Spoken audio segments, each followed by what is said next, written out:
Have you ever watched a figure skater flying through the air and wondered just how to do that? Well, I'm going to show you how. I'm going to show you how to do the figure skating jump called the Axel.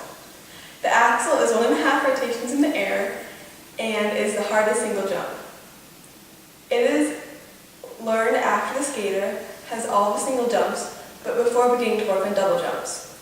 The Axel is like a double jump, so after learning the Axel, the skater will be more prepared for doing a double jump and they'll be easier to understand and learn.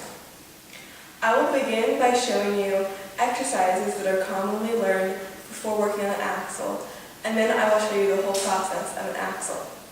The first exercise that most skaters work on before trying to do an Axel is the waltz jump backspin. The waltz jump has the same entry as the Axel. And the backspin is a spin in the same air position as the Axel. When you put the two together, it looks like this.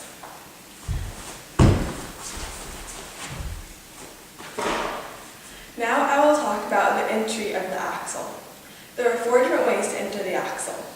The standstill and the standstill tap toe are the ways most skaters work on when they first start learning an Axel. It is from a standstill position, and you can either do it just like this and go into it, or with a tap toe to get some momentum and height. The next 2 entries are the backward and forward entries. The backward entry is learned after the skater has the jump from the standstill. You get speed going here, and then you check, here, and then go.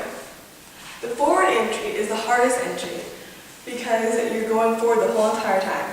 And you really have to bend your knees to make sure you don't do a face plant and trip over your toe.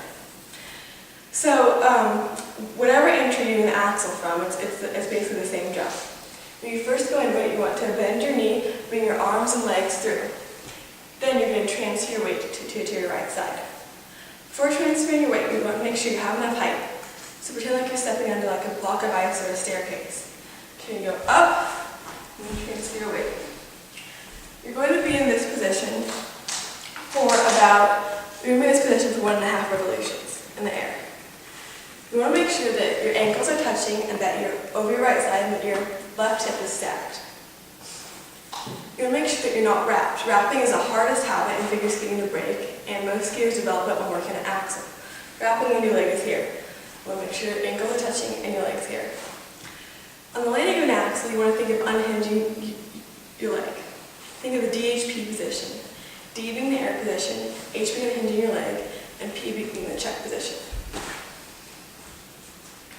I have shown you the process of doing an Axel jump. Even though an Axel, a good quality Axel, takes only 0.4 seconds on the ice, there are a lot of different steps and processes inside the jump. With this information, you should be able to better understand figure skating and just what figure skaters are doing out there to prepare for a jump. I'm now going to show you a video of me doing an Axel from a variation of forward entry.